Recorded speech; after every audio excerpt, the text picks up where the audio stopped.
That is apparent weight of a man in a lift. एक आदमी है lift के अंदर, एक वेटिंग मशीन है उसके ऊपर खड़ा है, तो अलग अलग सिचुएशंस लेंगे कि कभी वो लिफ्ट ऊपर जा रही है, कभी वो लिफ्ट नीचे आ रही है, या फिर कभी वो लिफ्ट रेस्ट में पड़ी है या कांस्टेंट एक्सेलरेशन से जा रही है।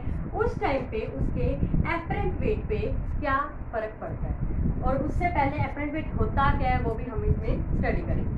देखिए, क्योंकि हमें पता है जब भी एक्शन होता है तो रिएक्शन मिलती है। जब भी एक बॉडी होती है, बॉडी का वेट हमेशा किधर एक्ट करता है, डाउनवर्ड। ये होता है हमेशा उसका एक्चुअल वेट, W=mg। हमेशा ये कौन सा होता है, एक्चुअल वेट, जो हमेशा डाउनवर्ड एक्ट करता है।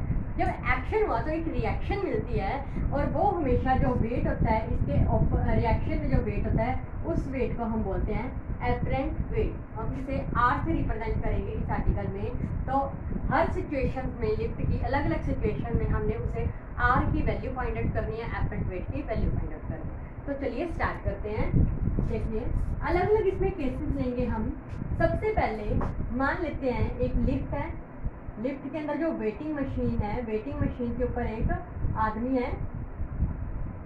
उस आदमी का जो वेट है वो किधर एक्ट कर रहा है, डाउनवर्ड, m1g, और जो m1 सीधा mg लेते हैं, और एक अपरेंट वेट r ऊपर की तरफ एक्ट कर रहे हैं।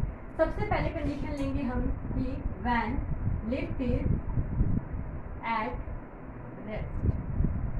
ये फिर हम सेकंड केस में हम लेंगे, अलग अलग केसेस के बारे में स्टडी करेंगे। सेकंड केस जब मान लेंगे हम, एक लिफ्ट है, लिफ्ट के बीच में एक वेटिंग मशीन है जहाँ पे एक आदमी खड़ा है, वेट उसका डाउनवर्ड की तरफ एक्ट कर रहा है, रिएक्शन अपवर्ड की। ये हम लेंगे when lift is moving upward और downward with constant acceleration, constant velocity। Clear? हम फिर थर्ड केस हम लेंगे इसमें, when lift is moving with constant moving up with constant acceleration। Clear? यहाँ पे भी हम डायग्राम ड्रॉ कर लेते हैं।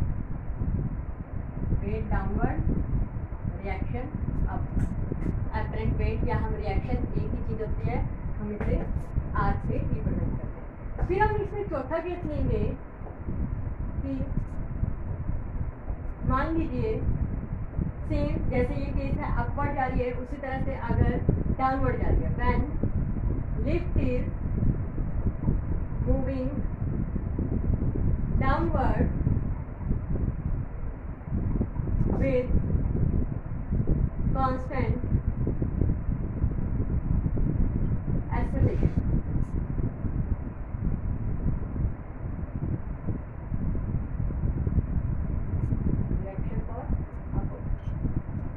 एंड लास्ट केस हम मानेंगे when lift is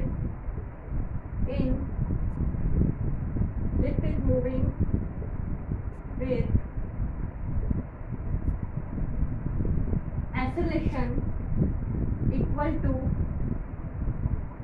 acceleration due to gravity. जो ये अलग अलग केसेस के बारे में हम एक्सप्लेन करेंगे आज।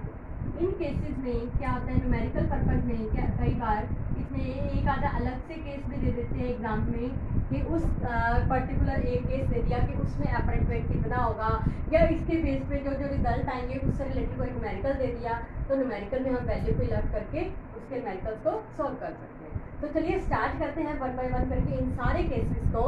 सबसे पहले लेते हैं कि मान लीजिए एक आदमी है, लिफ्ट में खड़ा है, लिफ्ट के अंदर एक वेटिंग मशीन है, वेटिंग मशीन के ऊपर खड़ा है, जो उसका वेट है वो एक्ट कर रहा है डाउनवर्ड, और ऊपर एक एपरेंट वेट जो है उसका एक्टिंग कर रहा है अपवर्ड।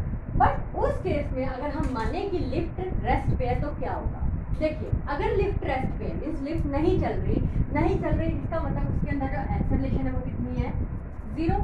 तो उस टाइम पे इसका जो नेट फोर्स होगा वो कितनी नेट फोर्स होगी, देखिए वेट और एपरेंट वेट क्या होगा, R माइनस mg। क्लियर। अगर ये देखिए अगर लिफ्ट अपवर्ड की तरफ जाते तो एपरेंट वेट ज़्यादा होता है, डाउनवर्ड जाते तो एक्चुअल वेट ज़्यादा होता है। बट अगर वो रेस्ट में पड़ी है तो दोनों में से कब कुछ भी लिख लिए, चाहे R माइनस एम जी लिख लो चाहे एम जी माइनस आर लिख लो, कोई फर्क नहीं पड़ेगा। तो F is equal to R minus M, F is equal to M में हमें पता है R minus M G. Acceleration इस केस में 0 है तो फोर्स कितनी होगी 0 आर माइनस एम जी। तो इस केस में R is equal to M, means जो एपरेंट वेट है वो एक्चुअल वेट के बिल्कुल बराबर आ जाता है। कब, जब लिफ्ट किसमें होती है, रेस्ट में। क्लियर। इस तरह से कई बार क्वेश्चन पूछा जाता है कि किस केस में एपरेंट वेट और एक्चुअल वेट बराबर होता है, तो आप कह सकते हो जब लिफ्ट रेस्ट में। सेकेंड केस, अगर लिफ्ट मूव कर रही है, चाहे ऊपर की तरफ जा रही है चाहे नीचे की तरफ जा रही है, बट कंडीशन है उसमें कांस्टेंट वेलोसिटी है। वेलोसिटी अगर कांस्टेंट है तो हमें पता है जब भी क्योंकि एक्सेलरेशन वेलोसिटी का डेरिवेटिव होता है, अगर वेलोसिटी कांस्टेंट है तो एक्सेलरेशन कितना हो गया इस केस में 0। मैं रीजन लिख देती हूँ क्योंकि एक्सेलरेशन होता है dv ओवर dt। अगर कोई भी चीज ये कांस्टेंट है और उसका डेरिवेटिव हमेशा कितना आता है 0, तो एक्सेलरेशन इस केस में भी 0। तो सेम चीज ले जाएगी कि f is equal to R minus M G, F is equal to M में जो कि यहाँ पे 0 बन जाएगा R minus M G, 0 is equal to R minus M G, तो आर इक्वल टू एम। इसका मतलब ये दो केस ऐसे हैं लिफ्ट के, चाहे एक तो लिफ्ट रेस्ट में है, दूसरा लिफ्ट ऊपर या नीचे जा रही है बट कांस्टेंट वेलोसिटी से जा रही है।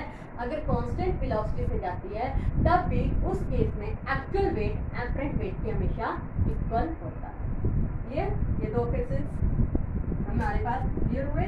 तीसरा केस है कि जब लिफ्ट मूव कर रही है अपवर्ड बट उस केस में एक्सेलरेशन कांस्टेंट है, एक्सेलरेशन है बट कांस्टेंट है। क्लियर। इसमें तो एक्सेलरेशन 0 थी दोनों केस में, बट इसमें एक्सेलरेशन कांस्टेंट है, तो क्या बनेगा, देखिए एफ इज इक्वल टू, क्योंकि लिफ्ट ऊपर जा रही है, ऊपर जाने से तो क्या बनेगा R minus M G, F is equal to M में आर माइनस एम जी, क्योंकि हमने एक्चुअल वेट एपरेंट वेट निकालना है एक्चुअल वेट के कंपैरेटिवली, तो आर की वैल्यू यहाँ से मेरे पास कितनी आई, देखिए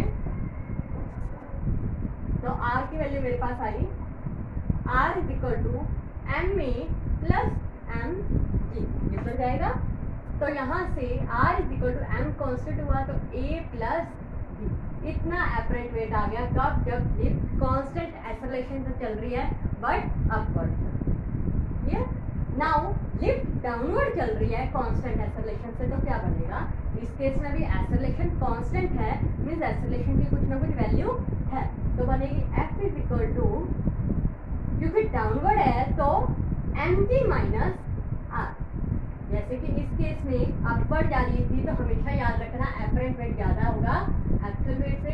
इस केस में अगर वो डाउनवर्ड जा रही है तो इसमें जो एक्चुअल वेट है वो ज़्यादा है किसके कंपैरेटिवली, एपरेंट वेट के। तो M G minus R, F is equal to M A M G minus R, क्योंकि मेरे को एपरेंट वेट फाइंड आउट करना है तो आर की वैल्यू यहाँ आ गई M G minus M A, तो R is equal to M यहाँ पे कांस्टेंट जी माइनस ए, तो ये मेरे पास आ गया आंसर एपरेंट वेट का, कब, जब लिफ्ट जा रही है डाउनवर्ड विद कांस्टेंट एक्सेलरेशन।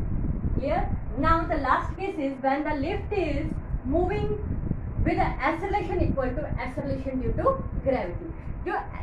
जो लिफ्ट है वो चल रही है एक्सेलरेशन ड्यू टू ग्रेविटी, क्योंकि हमें पता है पहली चीज तो ग्रेविटी कहाँ एक्ट करती है, ग्रेविटी के कारण कोई भी चीज नीचे की तरफ जाती है, वो नीचे जा रही है, लिफ्ट नीचे की तरफ जा रही है, बट जो उसकी एक्सेलरेशन है वो ग्रेविटी के इक्वल है। तो क्या बनेगा next word, F is equal to M G minus R, क्योंकि नीचे जा रही है तो एक्सेलरेट इस केस में भी ज्यादा है, तो M G minus R. F is equal to M A होता है M G minus R, but क्योंकि कंडीशन दी गई है कि एक्सेलरेशन जो है ग्रेविटी के बराबर है, एक्सेलरेशन ड्यू टू ग्रेविटी के बराबर है, तो ए की जगह हम यहाँ पे क्या लिखेंगे, G, acceleration is equal to acceleration due to gravity M G minus R. Clear.